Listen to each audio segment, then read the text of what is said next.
Сегодня у меня мой родной компьютер. Это у нас блок питания Cooler Master MVE White V2. Крышечка, к сожалению, унесена отсюда.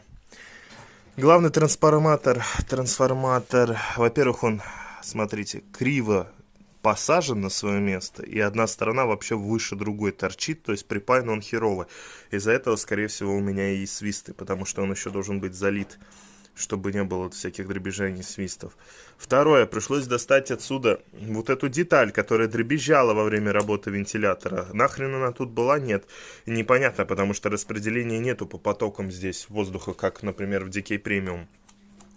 Далее эту херню обрезал, потому что она тоже может издавать лишние звуки. Вообще, понятное дело, что это изолирующая штука, вот я чуть-чуть оставил, но нахрен тут все это вот это нужно. Но вот этот вот посаженный криво, это меня, конечно, добило, наверное, буду сейчас пересаживать.